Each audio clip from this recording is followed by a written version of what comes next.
Well, ladies and gentlemen, welcome back for another series of the Fanatical Futurist. My name's Freddie Clode, and today we're looking at the future of computing. From biological computers which teach the body to naturally self-medicate, to the future of wet artificial intelligence and liquid computer chips. And also we find out the results of what happens when you speed up the genetic evolution of mice by millions of years, plus much, much more. But firstly, I'm joined once again by Matthew Griffin, the Fanatical Futurist. Matthew, what have you been up to? It seems you've been incredibly busy of late. Well, yeah, absolutely. So I suppose basically a better question is, what haven't I actually been doing? In fact, actually, I think I've been doing so much that I've forgotten probably 99% of what I've been doing. Well, that's worrying. So, yeah, I think since we sort of last chatted, I've been in about 30, 35 different countries on 4 continents with a whole variety of different organizations. But and it's, frankly, as we start seeing traveling coming back, it's getting mad.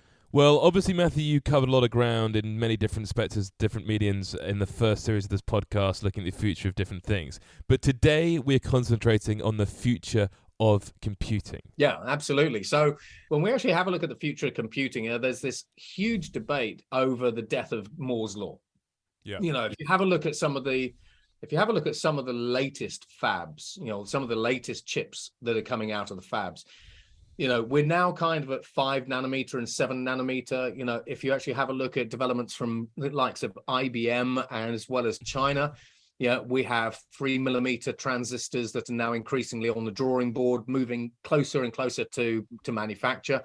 But when we start talking about the slowdown in Moore's law, everybody points to the fact that it used to be the case that the performance of computers used to double every 18 months. That sort of famous 1963 Gordon Moore's law that Intel then kind of, managed to make its own. But when we actually have a look at cost performance basically of the performance and the cost of individual computer chips basically was also halving. If we were sitting here today, I'd say, well, next year I can pick up a computer that will be double the power and kind of half the price, from a processor perspective, even though Apple keeps putting its prices up and, doing all that. That's a fun one. That's a fun conversation with Apple. Have fun.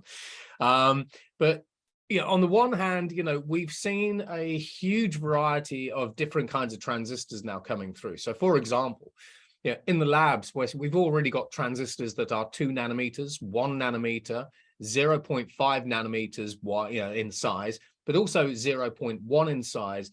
But at the University of Surrey, they developed a transistor that has literally 0 size. So it's a quantum transistor, So when we have a look at the weirdness of quantum mechanics, for example, this is sort of where we inevitably talk about waves. And all these kinds of things, quantum waves, a little bit like radio waves, but at a slightly sort of more quantum level. So when we actually have a look at the future size of transistors, we already have transistors that are 0 nanometers in size. When we then start having a look at computing itself, computing itself is kind of going through this revolution because, again, when we talk about the death of Moore's law, a lot of people are saying there's only so much silicon that you can actually pack onto a computer chip. From a transistor size perspective. So, this is where we look at things like, 3D computer chips or 3D stacked computer chips, basically where, you now have essentially wafers over wafers over wafers. It's like putting more computer chips and more IO and connects and everything else into the same computer chip and then just stacking them up like a mini tower, a mini skyscraper. But, when we actually start looking beyond silicon, we've got this huge pipeline of really weird computers coming through. The vast majority of listeners will know probably plenty about quantum computers. When we have a look at the quantum computers are already proving themselves to be tens of billions of times faster at particular calculations than even the world's biggest supercomputers, like the Summit supercomputer, basically at the Department of Energy. And bearing in mind that even traditional supercomputers have now recently broken the exaflop barrier, you're typically talking about supercomputers, silicon-based supercomputers that can do 219 trillion calculations per second. So when we start talking about the step up from traditional supercomputers that the likes of HP and, Cray and so on and so forth actually sell today, to quantum computers, we've already seen quantum computers do calculations that would have taken up to about 3.5 billion years on something like Summit in a couple of seconds. Which businesses are adopting quantum computing? Because obviously it has the potential to completely change the world. Which businesses are actually sort of the early leaders behind those? So there's actually a couple. So from a manufacturing perspective, you've got organizations like Microsoft. And now Microsoft are working with Delft University, and they're really doubling down on trying to create accurate quantum computers using a technology, using molecules, but a technology called Fermi ions. You've got Google. So Google have their own quantum computers. Typically, they use their Sycamore quantum computer chips. You've got Intel that are creating their own quantum computer chips as well, and those are getting bigger and bigger. IBM, Alibaba. You've got organizations like D-Wave. Now, so the organizations like D-Wave, a lot of people say, well, is it really a quantum computer, or is it, a wannabe quantum computer in quantum computers clothing? And it's because they work differently. But also going to sort of throw this one on the table. When we talk about the use of quantum computers today, we have organizations like BMW that are already using quantum computers to optimize their massive global supply chains. So in BMW's case, the average car has 30,000 components.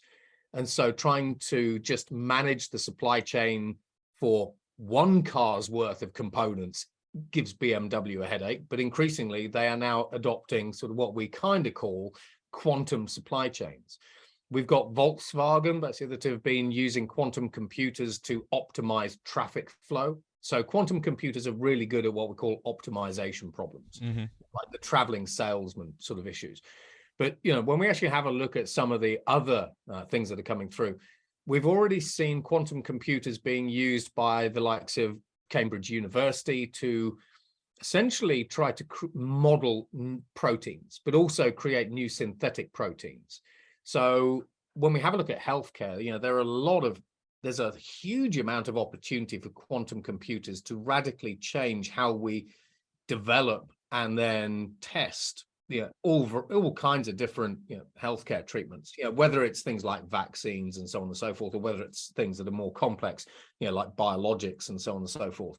It's estimated that by 2025, when we get a quantum computer that has 1,000 qubits, these quantum computers will take minutes to crack 256-bit AES encryption. They'll also be able to crack 70% of all the world's encryption. But it's also been estimated that if you want to crack 4,096-bit encryption, which is your top secret stuff that even the people who talk about top secret don't know about, we should be able to crack 4,096-bit encryption in between 8 to 12 hours. Wow. When we also have a look at things like quantum, if we talk about hacking, and sort of quantum networks, for example, which are sort of related, we've also recently seen the Chinese manage to clone the seed of the lasers which were used to create some of the quantum information that's been transferred across networks. So when people talk about quantum technologies being unhackable, we've already actually seen how in some cases, the Chinese especially, have managed to kick that myth to the curb. But yeah, when you have a look at quantum computers, we've got criminals that have been creating what we call nuclear magnetic resonance quantum computers in their garages. Now, these only have sort of between 1 to 4 qubits worth of power. But when we sort of think about the power that these computers have, and we get fairly comfortable that power is going to be concentrated, say, with companies like IBM or Google or whoever it happens to be. We also have to remember that serious organized crime always finds a way. And if you can dangle the ability to crack every single Bitcoin wallet out there in a matter of seconds or minutes using brute force, from a quantum computer, you've got serious organized crime groups who just themselves basically are now bring in revenues of an estimated $6 trillion, according to a lot of the sort of different tax men and women around the world. You know, it's really going to be a question of when serious organized crime groups manage to get their hands on quantum computer products, whether they've made them themselves or whether they manage to just, you know, hijack, you know, an IBM, you know, they're like the IBM Q Cloud service. And that's going to cause a huge amount of headache, basically, for all kinds of organizations around the world. So we've got good companies, places like BMW and VW using them. But then we also have criminals who are already eyeing quantum computing as a brilliant opportunity to crack everything that's encrypted and steal your crypto. Well, that's some good news, isn't it? To keep on rolling and not make us paranoid about the future of our lives. Exactly. No longer are we not safe physically, also digitally we're getting completely destroyed without even realizing. But actually, on that front, you know, so the US Standards Agency, NIST, has actually come up with a list of quantum proof encryption systems. Now, they ended up shortlisting 4, and this is a sort of fun story. So they ended up saying, right, we've got 4 kinds of encryption, futuristic-y kind of encryption, things like lattice and everything else encryption. And they said, you know, quantum computers will not be able to crack these kinds of encryption setups. Except for the fact that within the space of a couple of days, someone had used a basic laptop to crack one of them. And then NIST were like, okay, maybe we're not going to be using that one. So when we actually have a look at things like, you know, post-quantum crypto, when we have a look at quantum resistant encryption and everything else, there is good work being done, but frankly, you know, it looks a little bit comedy out. And bearing in mind the volume of information that we have in the world that's encrypted, we probably need something a little bit stronger than something that can be cracked by my laptop that has been sitting in a drawer for 10 years. Well, that's, you know, quantum computing. Where do we go to next? Because that was uplifting, but also quite depressing. Yeah, well, that's it. You know, so I mean, look at all of it. You know, as I always say, basically, you know, there's lots of threats in the future, but it's also an opportunity for someone to create a completely new kind of encryption algorithm. You know, et cetera, et cetera. So off you go, guys. Now, where we sort of go next is if we're kind of taking a slightly linear approach to things, we've got neuromorphic computing. Okay. So neuromorphic computers are based on sort of a kind of technology that increasingly people call artificial synapses. Now, what neuromorphic computers do is essentially they are built on a computer chip architecture that is based on the human brain. So what we end up with is we kind of end up with an artificial human brain on a computer chip, which is generally still a silicon computer chip in this case. Neuromorphic computers, up in the University of Manchester, they've managed to roll out a 1 million core neuromorphic computer, which was a little while ago, admittedly, which has the power and can also simulate an entire mouse's brain. Wow. Now, I know a lot of people are sort of be going, so what?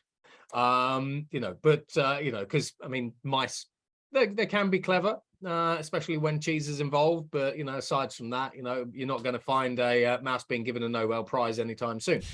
But actually, when you sort of step back and have a look at Ray Kurzweil's law of exponential technologies, you know, you'll sort of see that we go from, you know, an insect brain to a mouse brain and then to a human brain on a computer chip and then to everybody's brain on a computer chip, which actually, while we're talking about that, increasingly, while we talk about brains on computer chips, we're also increasingly seeing chips in human brains, which is a slightly different conversation that takes us into the world of brain-machine interfaces. But that's another podcast. But when we have a look at neuromorphic computers, the kind of appeal of a neuromorphic computer is that they are self-learning. So it's a completely different form of artificial intelligence to the AIs that we're kind of used to today. But secondly, they can pack more power than, again, the US Department of Energy's Summit supercomputer into a package the size of your fingernail that can then be powered by nothing more than a AA battery. Now, that kind of stuff is sort of relatively interesting because essentially what a lot of the neuromorphic computing researchers have been trying to do is literally recreate the human brain in a computer. And when you think about the human brain, Our brains have got a huge amount of processing power and capability, but the brain's about 1 liter in size, and frankly, you can feed it chips. My brain is not connected basically to a nuclear power station, which ironically, some of the supercomputers around the planet are directly tied into nuclear power stations because they're sucking that amount of energy. And if you have a look at some of the supercomputers down in Exeter, in the UK with the UK Met Office, I think they suck down more energy than something like 30,000 homes, that kind of stuff. Yeah. So a neuromorphic computer is not just fundamentally different from an artificial intelligence perspective or processing perspective, but it's fundamentally different basically from an energy and consumption perspective as well. So that's neuromorphics. Now, where we start going after that, and we've actually built this is where we completely eliminate Moore's law and we start supercharging computing. So, and there's a variety of different places I can start, but I'll start here. So increasingly, the US military are trying to use polymers to create something called molecular information systems. Now, these MIS systems, which are being developed by organizations like DARPA, as well as IARPA, which is the bleeding edge intelligence sort of research arm of the US military. Essentially, the US military want to create polymer-based computers that have more power again than modern day supercomputers, that can pack a Google-sized hyperscale data center into something the size of your office table, complete basically with storage, network components, memory, processing power, et cetera, et cetera, et cetera. And actually, they're making some decent headway. Now, when we start moving beyond molecular information systems, and we've got a lot of these new computing platforms being developed in parallel, we've got DNA and biological-based computers already here. So if we have a look at biological computers, we've already managed to turn DNA into essentially logic gates, which is how most modern computers kind of work, on, off, et cetera, et cetera. So we've managed to create the 6th generation E. coli biological computer that we've been able to store YouTube videos in, because why not, and then replay YouTube videos from. So this is where we kind of use organisms as computing devices, bearing in mind that there are people out there that say humans are just really, really fancy types of computers.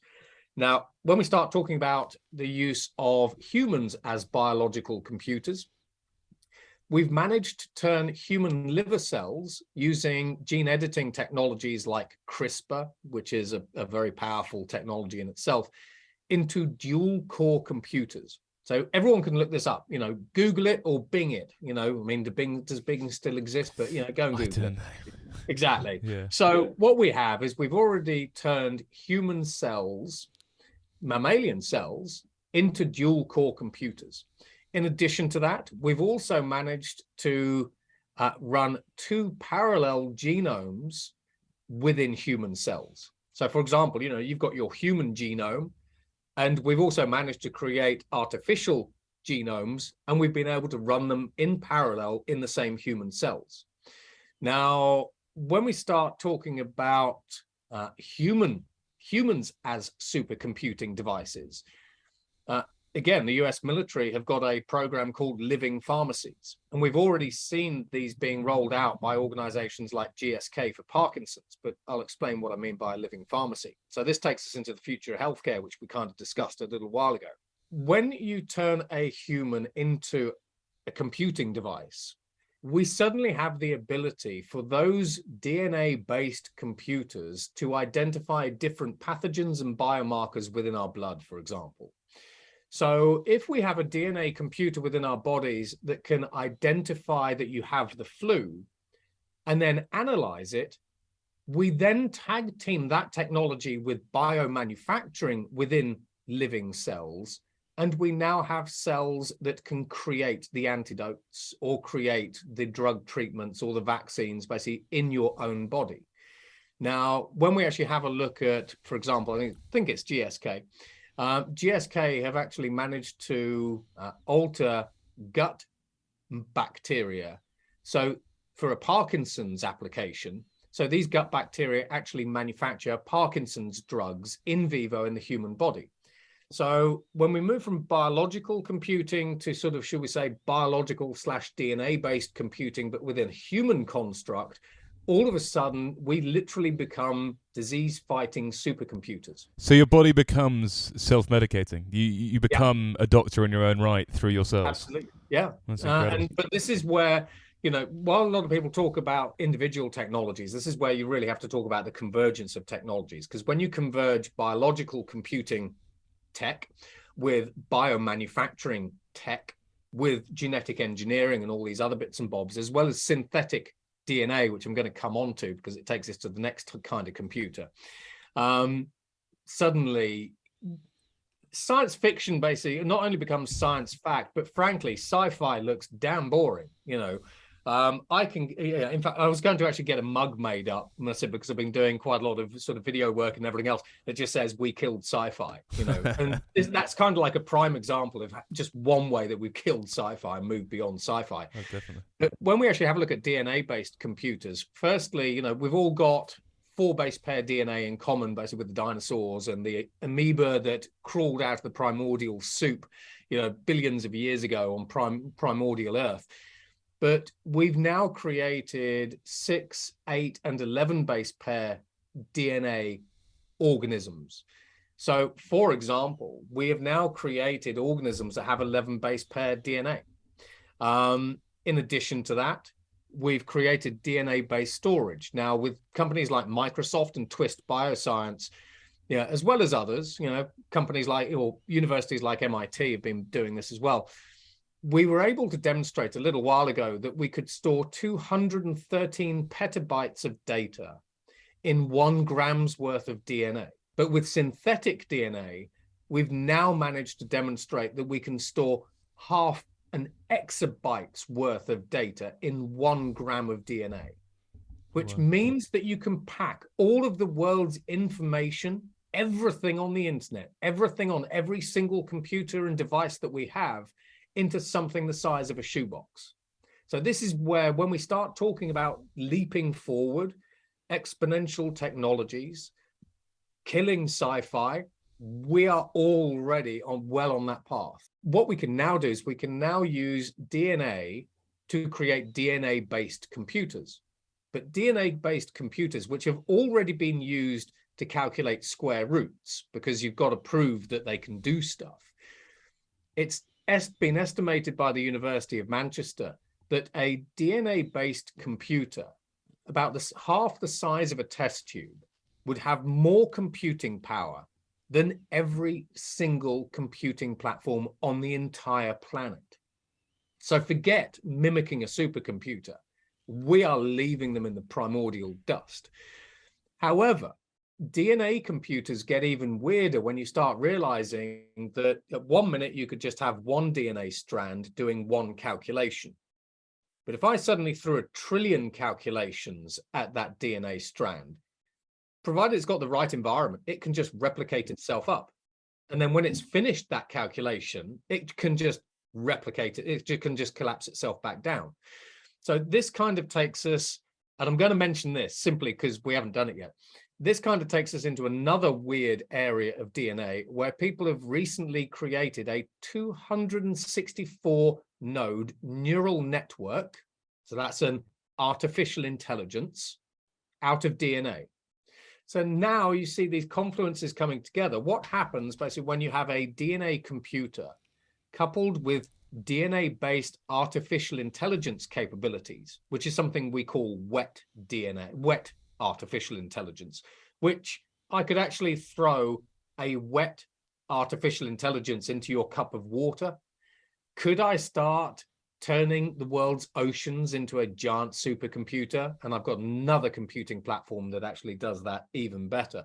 You know, we get into some random conversations. Not like this is a random conversation, obviously. But then, you know, as we start moving beyond DNA computers, we have liquid computers. So we have already had people, and these are obviously beyond the bleeding edge. They're still in the labs. We haven't got a whole one as a proof of concept yet, but we've already got researchers who've developed liquid computer chips. Now, when I say liquid computer chips, I'm literally talking, it's a liquid. I'm not using some fancy language. How do you make that then? So you can use a variety of different ones. So this is where liquid computing and kind of chemical computing can sort of come together. So for example, when we look at chemical computers use redox reactions, reduction and oxidization reactions. You can also use bases and acids to create logic-based gates. When we have a look at future computing platforms, really what we're trying to do is we're trying to create the logic gates that we typically see in modern day or current day silicon transistors, but just in a different way. So when we have a look at chemical computers, we've already got a proof of concept for chemical computers that has managed to send text messages. But we've also got liquid storage. So we've been able to demonstrate that we can store information in liquid form. I can send you an email basically that exists in the quantum realm.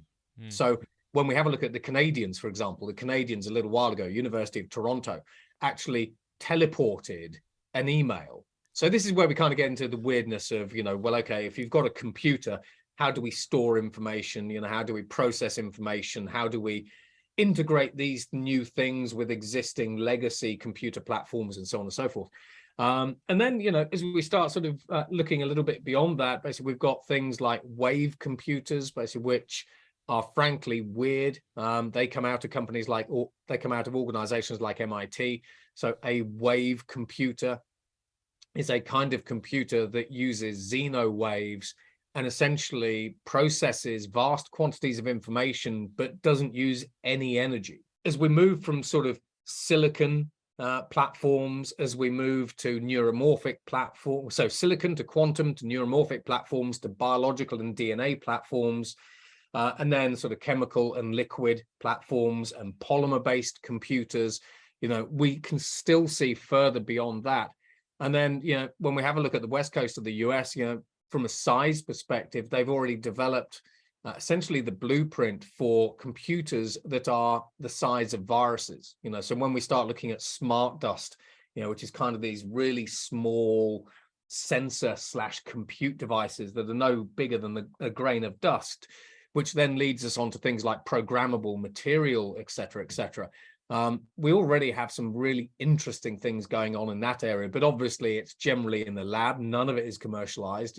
This is all sort of early stage stuff. And it's interesting to see that quite a lot of the things that we're actually seeing happening in the future computing world is now starting to be mirrored in the future electronics world. So we're now starting to see biological electronics, let alone electronics that self-configure, that dissipate and dissolve on demand, all kinds of weird things. So when we actually have a look at electronics and how that ties into future computers, we are now starting to see electronics and computing merge.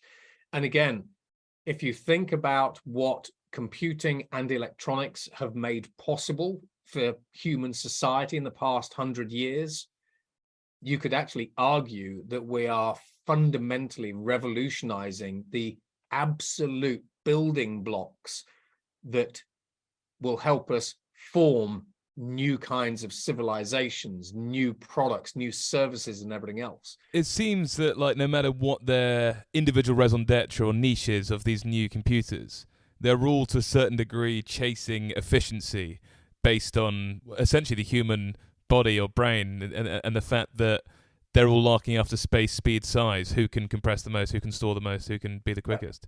Well, this is it, and it's interesting that when you have a look at when you have a look at natural evolution, we sort of diverged. We had human evolution, and then we kind of had technology and evolution. When we actually have a look at the rate of new technological development, we always know that you can develop a robot many times faster than you can evolve a human. And in fact, actually, I can't believe it, I actually left one major type of new computer out. So I'm going to cover this one quickly, and then we'll get on to biological evolution and how we increase that by millions of fold.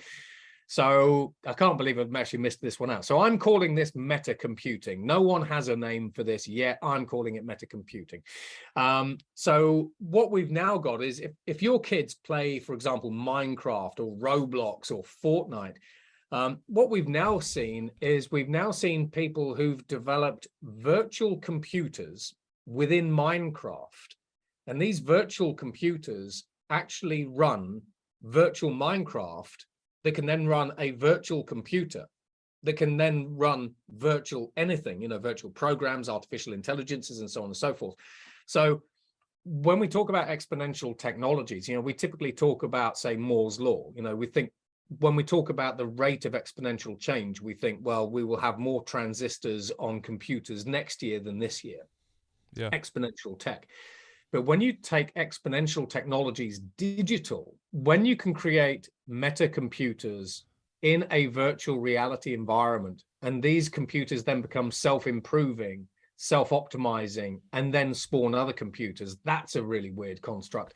But we've also seen recently, and I actually read about this last time, artificial intelligences that have been able to create computers within themselves that can then run programs, but also other artificial intelligences. So when we start talking about the future of computing, you can almost see this divergence. Basically, we've kind of got, physical technologies, whether it's DNA, whether it's, chemicals and chemistry, or whether it's neuromorphic stuff or quantum computers or silicon. But we're also starting to see the exponential rate of change at a point where when you have a computer within a virtual world that has been made by an artificial intelligence, and that artificial intelligence can make a computer within itself, self-optimize it, improve it, auto-scale it to global scale, et cetera, et cetera, et cetera. You end up with this really weird world, basically, where what happens when an artificial intelligence manages to create or emulate, or create, emulate, or create a virtual computer within itself that can scale to global scale and process huge volumes of information. That's just sort of a weird concept, So this is where technology increasingly just becomes mind-blowing and mind-bending. So when we start talking about chromosome level engineering in China, they managed to use that technology on mice, and they managed to speed up the genetic evolution of mice, mammals, by millions of years. So when we think that we as humans kind of are locked into this Darwinian evolution, the next generation of humans might have a slightly bigger nose than the generations before, et cetera, et cetera. In the labs, again, we already have the technologies to accelerate the rate of human evolution as well as biological evolution by millions of years. And do we know what the mice started doing after they were sort of sped up millions of years? So apparently they healed really fast. Right. Okay. Actually, so I wasn't going to say that, but actually, they healed really fast, which actually then leads me to think, do we in the future, do we have Wolverine mice? That's it. Where you're trying to, you can see the rat catchers and the rodent catchers basically sort of trying to kill them and everything else basically, and all of a sudden, these mice are coming back to life like Wolverine basically from the X-Men. Oh, that's it. Like, what's this? Then we're all overrun by super mice. And of all the future computers you mentioned in this episode, which one are you most excited by, and which one are you most terrified by? So they're one and the same. So I'm most excited by sort of biological computers. So biological more than DNA, but you kind of can use that interchangeably. Because, for example, as humans, when we have a look at the COVID pandemic, we've had tens of millions of people die basically because of COVID. Whether you believe it or not. If you don't believe it's COVID, you can call it a different name, but either way, they've died of something. Of course. So now imagine basically the ability to combine DNA or biological based computing with people to create living pharmacies, where if you come into contact with the world's deadliest pathogen like Ebola or what we're calling X out of Africa, so people who hunt Ebola are now hunting X, where X is they believe this sort of super Ebola sort of actually exists basically in deepest, darkest Africa. When you have a look at the ability for the human body, when it comes into contact with a completely unknown deadly pathogen, or something that just isn't right, like a cancerous cell within the body, and say, I think this is a cancerous mutation because it's showing this genetic marker, and therefore I'm going to use biomanufacturing to create a treatment for that, and then it kills it. I mean, you end up kind of arguing that from a human standpoint, do we start talking about immortality? We certainly can start talking about living longer. But if you have a technology that helps the human body cure itself, heal itself, but also repair itself, you get a cut, literally like some of these Superman movies, these superhero movies. That's exciting. But that's also completely freaky because these same biological / DNA computers, firstly, one of my customers, NCC Group, so a little shout out to them. They're already trying to figure out how biological computers can be hacked. So they've actually been running a couple of programs basically there, which those have been fun to be involved with over the past couple of years. So, that's where we are with some of the thinking behind these things. But, when you actually think about the opportunity to use biological based computing to biomanufacture new bio weapons and nasty stuff, that's also very bad. And as the United Nations sort of said about 4 years ago now, they said the world's most powerful weapon isn't nuclear weapons any longer, even though there's a particular person that's doing a bit of saber rattling. Yeah. The United Nations flagged bioweapons as the most dangerous future weapon. Well, you say huge opportunities there, and obviously you've touched on just the incredible power these computers are already having, albeit in the future, short term and long term. On that, were you then slightly disappointed by the role that computing in general, technology played in fighting COVID? So kind of yes and no. A little while ago, I was invited by the United Nations Development Programme and the UAE government, as well as Expo 2020. And this is on my YouTube channel, but it's actually all in Arabic. So if you speak Arab, if you can't speak Arabic, you're rather stuck. Then you can figure out how we can detect the next pandemic, but also, I say kill it, cure it, defeat it, whatever phrase you want to use. So from a futurist perspective, I was a little bit upset that we didn't see more emerging technologies actually really supercharged, basically, to try to create the latest vaccines and all that kind of stuff. Bearing in mind that we've got platforms like Google DeepMind's artificial intelligence called DeepFold, which can simulate any protein on Earth now. And bearing in mind that, if you want to create a vaccine, you need to understand what the protein spike, for example, of COVID is. And if you can simulate that protein spike, then you can create vaccines and drugs and everything else faster. But, while I was sort of disappointed to see some of the bleeding edge things that I'm seeing in the labs actually not being pushed a little bit more to the fore, the fact still remains basically that, if you step back, a couple of years ago, to create a new vaccine would typically take about 5 to 10 years. It took about 3 months to create the COVID vaccine because we did actually use artificial intelligence and quantum computers and supercomputers. And so technology demonstrated quite vibrantly during the pandemic that it can actually accelerate drug development, but also drug testing. So there was that. But the thing that really slowed down the rollout, basically, of a lot of the vaccines for COVID wasn't necessarily the speed at which we could actually put new vaccines together and develop them, which is a whole story really in itself. There's a lot more to unpack in that bit.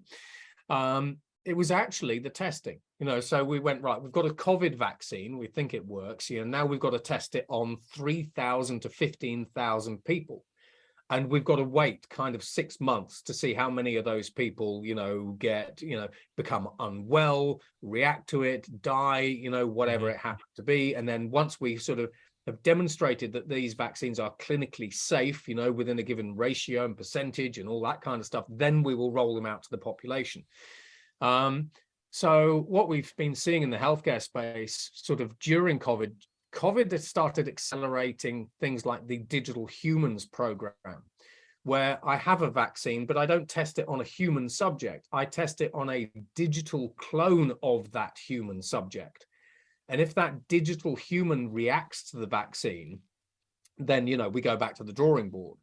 So while we did use a lot of emerging technologies to battle COVID, even down to things like 3D printing ventilator parts in Italy and all that kind of stuff, we can go much further, and we already are. Matthew, that was absolutely fascinating. So much to unpack, digest, and enjoy there. Obviously, we'll be speaking again soon, but before we go, we'd love to know what you're up to over the next, week, 2 weeks or so. I've got a variety of different sessions coming up, basically with the likes of Coca-Cola. So that's sort of fun. That's on things like the future of occasions. Sessions basically with Disney and Universal on the future of theme parks, basically. So, some of these videos will emerge soon. So this is where, we look at how we use not really technology, but technology and human ingenuity to frankly just create new fun experiences and everything else. So I think that's sort of one of my favorite keynotes basically that I'm going to be giving, and that's going to be at a breakfast in London at the Expo. Awesome. But in addition to that, we've got quite a lot of sessions coming up basically with the Society of Pension Professionals. So this is where we talk about the future of the impact that technology will have on pensions, as well as work. Sessions with Visa, as I sort of mentioned, basically. So we've got more sessions with Visa coming up, basically on things like future of financial services, money, basically, and something else. I was going to say Web3, but it's not Web3. Future of financial services, money and business and bits and bobs. So that's coming up. So yeah, I mean, there's always lots to do. There's always lots to discuss, basically, when we start talking about the future. If anything, the future is never dull. That's it. But it certainly can be confusing, complex, basically, and difficult to get your head around. Yeah, the future, like your diary, is never dull and incredibly diverse. Matthew, you've been absolutely incredible, and I look forward to speaking with you again soon. Well, likewise. That's it. Thank you very much, and take it easy, folks. Ta-da.